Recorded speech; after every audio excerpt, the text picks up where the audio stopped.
The deep ડાઇવમાં આપનું સ્વાગત છે. આજે આપણી પાસે એક પુસ્તકના કેટલાક ખૂબ જ રસપ્રદ અવતરણો છે અને એ એક વિચારની આસપાસ ફરે છે જેને ધ લેટ ધેમ થિયરી કહેવામાં આવે છે.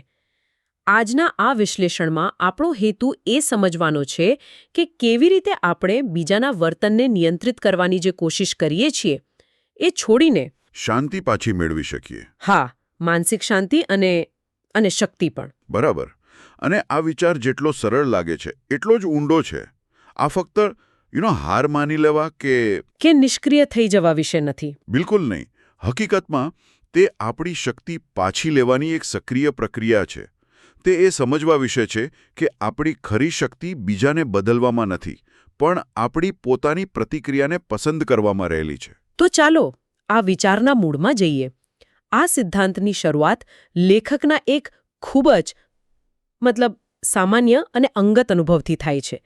તે એક સાંજે પોતાના સોફા પર બેસીને આદત મુજબ સોશિયલ મીડિયા સ્ક્રોલ કરી રહી હતી અને અચાનક તેણે પોતાના જૂના મિત્રોના ફોટા જોયા. અને એવા ફોટા જે જોઈને જ કોઈને ઈર્ષ્યા થાય. બધા મિત્રો સાથે મળીને એક શાનદાર વીકેન્ડ માણી રહ્યા હતા. હા, બ્રંચ, ડાન્સિંગ, શોપિંગ, હાસ્ય, સ્વિમિંગ, કોકટેલ્સ, બધું જ. ફોટામાં બધું જ એકદમ પરફેક્ટ લાગી રહ્યું હતું. બરાબર. અને પછી લેખકે ફોટાને ઝૂમ કર્યો અને એને અહેસાસ થયો કે તે એક ગ્રુપની દરેક સ્ત્રીને ઓળખે છે. ઓહ! અને બસ એ જ ક્ષણે તેના પેટમાં એક ઊંડો આઘાત લાગ્યો, જાણે કોઈએ ઠંડો પથ્થર મૂકી દીધો હોય. તેને સમજાયું કે તેના બધા જ મિત્રો સાથે ગયા હતા, પણ તેને આમંત્રણ નહોતું મળ્યું. હા, એ બાકાત રહી જવાની લાગણી ખૂબ જ તીવ્ર હતી. હા, આપણા બધા સાથે આવું ક્યારેક ને ક્યારેક તો થયું જ હશે, નહીં? ચોક્કસપણે. અને આ લાગણી આટલી તીવ્ર એટલા માટે હોય છે કારણ કે તે આપણા મગજના સૌથી પ્રાચીન ભાગ પર પ્રહાર કરે છે. હજારો વર્ષોથી સમૂહનો ભાગ બનવું એ આપણા અસ્તિત્વ માટે જરૂરી હતું. સાચી વાત છે. એટલે જ્યારે આપણને બાકાત કરવામાં આવે છે ત્યારે આપણું મગજ તેને એક ખતરા તરીકે જુએ છે અને તરત જ વિચારોનું વંટોળ શરૂ થાય છે. મેં શું ખોટું કર્યું? શું તેઓ મારાથી નારાજ છે? હું કેમ સારી મિત્ર નથી બની શકતી? એવા બધા વિચારો. હા, અને આ વિચારો આપણી અસુરક્ષાને વધુ ઊંડી બનાવે છે. પણ અહીં એક પ્રશ્ન થાય છે. શું આ ફક્ત પોતાની જાતને સમજાવવાની એક રીત નથી? કારણ કે દુઃખ તો થયું જ છે. લેખક પોતે પણ સ્વીકારે છે કે બુદ્ધિપૂર્વક તે જાણતી હતી કે તે હવે એ મિત્રોની એટલી નજીક નથી. છતાં ભાવનાત્મક રીતે તેને ખૂબ દુઃખ થયું. તો શું આ વાસ્તવિકતાથી ભાગવા જેવું નથી? આ ખૂબ જ સારો પ્રશ્ન છે અને આ જ આ સિદ્ધાંતનું હાર્દ છે. તે દુઃખને અવગણવા વિશે નથી. દુઃખ વાસ્તવિક છે. મુદ્દો એ છે કે એ દુઃખની પ્રતિક્રિયામાં આપણે આપણી શક્તિ કોને આપીએ છીએ? એ પરિસ્થિતિને કે આપણી જાતને? બરાબર. મોટાભાગના કિસ્સાઓમાં આપણે એ પરિસ્થિતિને આપણા મન પર હાવી થવા દઈએ છીએ અને આપણી શાંતિ છીનવી લઈએ છીએ. તો લેખકે આ પરિસ્થિતિમાં શું કર્યું? તેની જૂની પ્રતિક્રિયા તો એવી હોત કે તે દિવસો સુધી આ વિશે વિચાર્યા કરત. કરવાનો પ્રયાસ કર્યો. હા, તેણે ફક્ત 2 શબ્દોનો ઉપયોગ કર્યો જે તેણે પોતાના મનમાં વારંવાર પુનરાવર્તિત કર્યા. લેટ ધેમ. લેટ ધેમ. તેમને ટ્રીપ પર જવા દો, તેમને સાથે વીકેન્ડ માણવા દો, તેમને મારા વિના મજા કરવા દો. અને આ શબ્દો બોલતી વખતે તેણે સ્વીકાર્યું કે અમુક વસ્તુઓ તેના નિયંત્રણની બહાર છે. જુઓ, આ હાર માનવા વિશે નથી, પરંતુ વાસ્તવિકતાને સ્વીકારવા વિશે છે. હા, આપણે બધા આપણા મનમાં નિયંત્રણનો એક ભ્રમ લઈને ફરીએ છીએ અને જ્યારે એ ભ્રમ તૂટે છે ત્યારે આપણને દુઃખ થાય છે. લેટ ધેમ એ ભ્રમને તોડવામાં મદદ કરે છે. અને આ તો માત્ર પહેલું પગથિયું છે. બરાબર. અસલી શક્તિ તો એ પછી આવે છે કે આપણે આ છૂટછાટનો ઉપયોગ પોતાના માટે કેવી રીતે કરીએ છીએ. પણ એના પર આપણે પછી આવીશું. જેમ જેમ લેખકે આ શબ્દોનું પુનરાવર્તન કર્યું તેમ તેમ તેના મન પરનો બોજ હળવો થવા લાગ્યો અને પછી તેને એક સૌથી મોટી અનુભૂતિ થઈ જેણે બધું બદલી નાખ્યું. કઈ? તેમની વીકેન્ડ ટ્રીપને મારી સાથે કોઈ લેવા દેવા નહોતી. તે વ્યક્તિગત નહોતું. આ સમજવું તો બહુ મુશ્કેલ છે, નહીં? ખૂબ જ મુશ્કેલ. કારણ કે આપણો સ્વભાવ જ એવો છે કે આપણે દરેક વસ્તુને પોતાની સાથે જોડી દઈએ છીએ. પણ સત્ય એ છે કે મોટાભાગના લોકો મોટાભાગે પોતાના વિશે જ વિચારી રહ્યા હોય છે. સાચી વાત છે. તેમની ક્રિયાઓ, તેમની જરૂરિયાતો, તેમની ઈચ્છાઓ અને તેમની પરિસ્થિતિનું પ્રતિબિંબ હોય છે, આપણા મૂલ્યનું નહીં. લેટ ધેમ આપણને આ વ્યક્તિગત લેવાની આદતમાંથી બહાર કાઢે છે. આ સાંભળીને મને લાગે છે કે આ કોઈ નવી સેલ્ફ હેલ્પ ટ્રીક નથી, ના. પણ હજારો વર્ષ જૂની ફિલોસોફીનું એક નવું પેકેજિંગ છે. શું આપણે એવું કહી શકીએ કે આજના સોશિયલ મીડિયાના દબાણ હેઠળ આપણે સ્ટોઇસિઝમ જેવી જૂની વાતને ફરીથી શીખી રહ્યા છીએ? બિલકુલ. અને એ જ આનો સૌથી મોટો પ્લસ પોઈન્ટ છે. આ કોઈ ટ્રેન્ડ નથી. સ્ટોઇસિઝમ આપણને એ જ શીખવે છે. ફક્ત એના પર ધ્યાન કેન્દ્રિત કરો જે તમારા નિયંત્રણમાં છે. એટલે કે આપણા વિચારો અને આપણી ક્રિયાઓ. હા, અને બાકી બધું છોડી દો. તેવી જ રીતે બૌદ્ધ ધર્મમાં રેડિકલ એક્સેપ્ટન્સનો ખ્યાલ છે. જે કહે છે કે વાસ્તવિકતાનો પ્રતિકાર કરવાથી જ દુઃખ પેદા થાય છે. બરાબર. આ એ સમજવા વિશે છે કે આપણી સમસ્યાઓ જેમ કે બાકાત રહી જવાનો ડર એ નવી નથી અને તેના ઉકેલો પણ સમયની કસોટી પર ખરા ઉતર્યા છે. લોકો વારંવાર લેટ ઇટ ગો શબ્દનો ઉપયોગ કરે છે.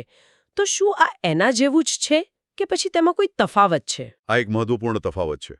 લેટ ઇટ ગો ઘણીવાર આપણી લાગણીઓને દબાવી દેવા જેવું લાગે છે. જાણે આપણે કહી રહ્યા હોઈએ કે મને કોઈ ફરક નથી પડતો. હા, ભલે અંદરથી ફરક પડતો હોય.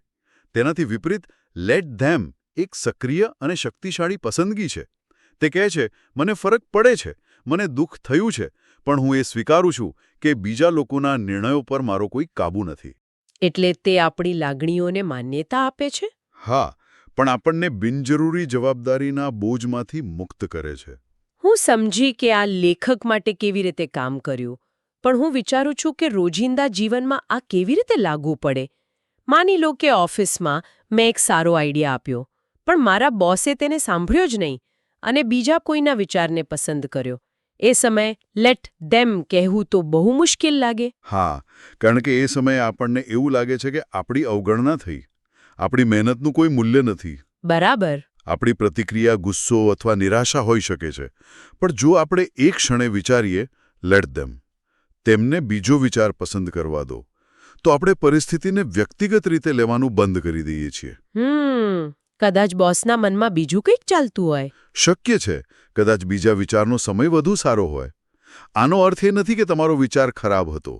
તે ફક્ત તમને એ નકારાત્મક લાગણીમાંથી બહાર કાઢે છે જેથી તમે તમારા કામ પર ધ્યાન કેન્દ્રિત કરી શકો. માટે પોતાની જાતને દોષ આપવા લાગે છે. હા, મેં કંઈક ખોટું કહ્યું હશે, હું પૂરતો સારો નથી. લેટ ધેમ અહીં આપણને એ કહેવાની શક્તિ આપે છે કે લેટ ધેમ ગો. તેમનો જવાબ ન આપવાનો નિર્ણય તેમના ચરિત્ર વિશે કહે છે, મારી કિંમત વિશે નહીં. આ તો આખો દૃષ્ટિકોણ જ બદલી નાખે છે. હા, આ પ્રશ્નને મારી સાથે શું ખોટું છે માંથી બદલીને શું મારે એવા વ્યક્તિ સાથે રહેવું છે જે આ રીતે વર્તે છે? લેખક આ શક્તિના સંતુલનને સમજાવવા માટે સી-સોનું એક સરસ રૂપક વાપરે છે. હા, પેલો ઊંચક નીચક હિંચકો. તે કહે છે કે જ્યારે કોઈ આપણને દુઃખ પહોંચાડે છે અને આપણે ઈર્ષ્યા, અસુરક્ષા કે ગુસ્સા જેવી નકારાત્મક પ્રતિક્રિયા આપીએ છીએ, ત્યારે આપણે એ ભારે લાગણીઓથી સીસો પર નીચે જઈએ છીએ. બરાબર. અને આ રીતે આપણે આપણી બધી શક્તિ અને ધ્યાન એ બીજી વ્યક્તિને આપી દઈએ છીએ. તો લેટ ધેમ કહેવાથી આપણે સીસો પર ઉપર ઉઠીએ છીએ. પણ શું આ શ્રેષ્ઠતાની લાગણી થોડી નકારાત્મક નથી? શું આપણે બીજાથી ચડિયાતા છીએ એવું અનુભવીને શાંતિ મેળવવી યોગ્ય છે? એકદમ સાચો સવાલ. અને લેખક પણ સ્પષ્ટ કરે છે કે આ શ્રેષ્ઠતાની લાગણી એ અંતિમ ધ્યેય નથી. તે માત્ર એક કામચલાઉ સાધન છે. એક સીડી જેવું. હા, એક સીડી જેવું, જે તમને એ ભાવનાત્મક ખાડામાંથી બહાર કાઢવા માટે જરૂરી છે. તે તમને ક્ષણભર માટે પરિસ્થિતિથી ઉપર ઉઠાવીને વિચારવા માટે જરૂરી માનસિક જગ્યા આપે છે. એકવાર તમે નકારાત્મક ચક્રમાંથી બહાર આવી જાઓ, પછી તમારે એ સીડીની જરૂર નથી. એક મિનિટ, જો હું ફક્ત લેટ ધેમ કહ્યા કરું તો શું હું એકલો અને કડવો ના બની જાઉં? એવું લાગે છે કે જાણે હું સંબંધો પર હાથ ઊંચા કરી રહ્યો છું અને કહી રહ્યો છું કે મારે કોઈની જરૂર નથી. તમે બિલકુલ સાચી જગ્યાએ પહોંચ્યા છો. અને એટલા માટે જ લેટ ધેમ એ અધૂરું સમીકરણ છે. ઓકે. જો તમે ત્યાં જ અટકી જાઓ તો તમે ખરેખર એકલા પડી જશો. તે તમને એકલતા અને ગુસ્સા તરફ દોરી શકે છે. એટલે જ આ સિદ્ધાંતનો બીજો અને કદાચ સૌથી શક્તિશાળી ભાગ છે લેટ ધેમ. લેટ ધેમ? એ વળી શું છે? લેટ ધેમ કહ્યા પછી જે માનસિક શાંતિ અને જગ્યા મળે છે, તે પછી પ્રશ્ન આવે છે, હવે શું? બરાબર. તેનો જવાબ લેટ મીમાં છુપાયેલો છે. લેટ મી એટલે તમારા આગલા પગલાંની જવાબદારી લેવી. લેટ ધેમ તમને પરિસ્થિતિના ભાવનાત્મક બોજમાંથી મુક્ત કરે છે અને લેટ મી તમને તમારી શક્તિ પાછી આપે છે, જેથી તમે આગળ વધી શકો. એટલે આ સ્વજાગૃતિ, કરુણા અને સશક્તિકરણ વિશે છે. ચોક્કસ. હું તેને સંતુલન કરતા એક પ્રક્રિયા તરીકે જોઉં છું. લેટ ધેમ એ ઇમરજન્સી બ્રેક છે જે તમને ભાવનાત્મક અકસ્માતમાંથી બચાવે છે. અને લેટ મી એ સ્ટીરિંગ વ્હીલ છે. હા, જે તમને ફરીથી સાચા રસ્તે લઈ જાય છે. ચાલો આપણે લેખકના ઉદાહરણ પર પાછા જઈએ. મિત્રોની વીકેન્ડ ટ્રીપવાળી ઘટનામાં લેટ ધેમ એ તેને પરિસ્થિતિથી ઉપર ઉઠવા અને શાંત થવામાં મદદ કરી. હા, એ સીસો પર ઉપર ઉઠવાની ક્ષણે તેને વિચારવા માટે માનસિક અવકાશ આપ્યો. તે ગુસ્સા અને દુઃખના ચક્રમાંથી બહાર નીકળી શકી. અને પછી તેણે લેટ મીનો ઉપયોગ કર્યો. તેણે પોતાની ભૂમિકા વિશે વિચાર્યું. તેણે પોતાની જાતને પૂછ્યું, લેટ મી મારી જાત સાથે પ્રમાણિક રહેવા દો. શું મેં આ મિત્રતા જાળવી રાખવા માટે કોઈ પ્રયત્ન કર્યો છે? અને અંદરથી જવાબ આવ્યો, ના. તેણે ઘણા સમયથી તેમાંથી કોઈને ફોન નહોતો કર્યો, કોઈ પ્લાન નહોતો બનાવ્યો. આ જ લેટમીની શક્તિ છે. તે આપણને અરીસો બતાવે છે અને પીડિતની ભૂમિકામાંથી બહાર કાઢે છે. તે આપણને આપણી પોતાની જવાબદારી જોવામાં મદદ કરે છે. દોષારોપણમાં નહીં, પણ સશક્તિકરણના દૃષ્ટિકોણથી. બરાબર. પછી તેના વિચારોની દિશા જ બદલાઈ ગઈ. તેમણે મને કેમ ન બોલાવી, માંથી હવે હું શું કરી શકું તરફ વળી. હા, તેના મનમાં વિચારો આવ્યા. લેટ મી મારા સામાજિક જીવનની જવાબદારી લેવા દો. લેટ મી લોકોને કંઈક કરવા માટે આમંત્રિત કરવા દો. લેટ મી આમાંની કેટલીક મહિલાઓ સાથે ફરીથી જોડાવાનો પ્રયાસ કરવા દો. એટલા માટે નહીં કે મને આગલી ટ્રીપમાં આમંત્રણ મળે, પણ કારણ કે મને ખરેખર તેમની યાદ આવે છે. જુઓ, કેવો સકારાત્મક અને શક્તિશાળી બદલાવ. દોષારોપણમાંથી જવાબદારી તરફનો આ પ્રવાસ જ લેટ મી છે. તે આપણને નિષ્ક્રિય પીડિત બનવાને બદલે આપણા જીવનના સક્રિય સર્જક બનાવે છે. તે આપણને યાદ અપાવે છે કે આપણા સુખનો રિમોટ કંટ્રોલ બીજાના હાથમાં નથી, આપણા પોતાના હાથમાં છે. પણ ચાલો એક મુશ્કેલ પરિસ્થિતિ વિચારીએ. જો કોઈ સતત તમારું અપમાન કરતું હોય અથવા ખરાબ વર્તન કરતું હોય, તો શું ત્યારે પણ લેટ ધેમ કહેવું યોગ્ય છે? ક્યાંક આ નબળાઈની નિશાની તો નથી બની જતી? ના. અને આ જ સૌથી મોટી ગેરસમજ છે, જેને દૂર કરવી જરૂરી છે. લેટ ધેમનો અર્થ તેમને તમારી સાથે ગમે તે કરવા દો એવો બિલકુલ નથી. તેનો અર્થ એ નથી કે તમે ખરાબ વર્તન સહન કરો. ઓકે. તેનો અર્થ છે તેમને તેમનું ખરાબ વર્તન કરવા દો. તેમને જેવા છે તેવા રહેવા દો. હું તેમને બદલી નહીં શકું. અને આ સ્વીકૃતિ પછી તરત જ લેટ મી આવે છે. એટલે કે લેટ ધેમ બી ડિસરિસ્પેક્ટફુલ. તેમને અનાદર કરવા દો. અને પછી લેટ મી સેટ અ બાઉન્ડ્રી. લેટ ધેમ શાઉટ. તેમને બોમો પાડવા દો. અને પછી લેટ મી વોક અવે. મને અહીંથી ચાલ્યા જવા દો. લેટ ધેમ નોટ વેલ્યુ મી. તેમને મારી કદર ન કરવા દો. અને પછી let me find people who do. મને એવા લોકોને શોધવા દો જેઓ મારી કદર કરે છે. જોયું? લેટ ધેમ એ નિષ્ક્રિયતા નથી. તે લેટ મી માટેનો માર્ગ ખોલે છે, જે એક શક્તિશાળી ક્રિયા છે. તો આ સિદ્ધાંતનો સાર એ છે કે જ્યારે તમે પુખ્ત હોવ ત્યારે તમારું જીવન, તમારું સુખ, તમારા સંબંધો એ બધું તમારી જવાબદારી છે. બરાબર. બીજાને દોષ દેવામાં કે કોઈ મસીહા આવીને તમને બચાવશે તેની રાહ જોવામાં સમય બગાડવાનું બંધ કરવું. મને યાદ છે ગયા મહિને મેં મારા મિત્રો માટે એક ડિનર પ્લાન કર્યો અને એક મિત્ર છેલ્લી ઘડીએ ના પાડી દીધી. પહેલાં મને ગુસ્સો આવ્યો, પણ પછી મેં વિચાર્યું, લેટ હિમ. તેને જે કારણ હોય તે. હું બાકીના લોકો સાથે મારી સાંજ કેમ બગાડું? આ સિદ્ધાંત આવી નાની નાની બાબતોમાં પણ એટલો જ શક્તિશાળી છે. સાચી વાત છે. વાસ્તવિક શક્તિ બીજાને નિયંત્રિત કરવામાં નથી, પરંતુ તમારી પોતાની પ્રતિક્રિયાઓ અને ક્રિયાઓને સંભાળવામાં છે. આ જ લેટ ધેમનો યુગ છે. ખૂબ સરસ. તો ચાલો આ ચર્ચાના મુખ્ય મુદ્દાઓને ફરી એકવાર જોઈ લઈએ. ધ લેટ ધેમ થિયરી એ 2 ભાગમાં છે. પહેલો ભાગ લેટ ધેમ આપણને એ વસ્તુઓ પરનું બિનજરૂરી નિયંત્રણ છોડી દેવાનું શીખવે છે જે આપણા હાથમાં નથી. આ આપણને ભાવનાત્મક બોજમાંથી મુક્ત કરીને માનસિક શાંતિ આપે છે. અને બીજો, સૌથી મહત્વપૂર્ણ ભાગ, લેટ મી આપણને એ શક્તિ પાછી મેળવીને જે જીવન આપણે ઈચ્છીએ છીએ તે બનાવવા માટે જવાબદારી લેવાનું શીખવે છે. એ આપણને પીડિતની ભૂમિકામાંથી બહાર કાઢીને આપણા જીવનના નાયક બનાવે છે. બરાબર. તે પ્રતિક્રિયા આપવાથી આગળ વધીને સક્રિય રીતે જીવન ઘડવા વિશે છે. આ ખરેખર એક શક્તિશાળી વિચાર છે જેને જીવનમાં ઉતારી શકાય છે. હા, અને આ ચર્ચાના અંતે હું શ્રોતાઓ માટે એક વિચાર પ્રેરક પ્રશ્ન મૂકવા માંગુ છું.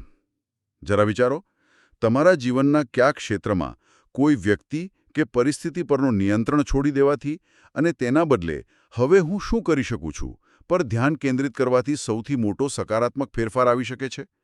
એવી કંઈ એક નાની લેટમી ક્રિયા છે જે આજે શરૂ કરી શકાય છે.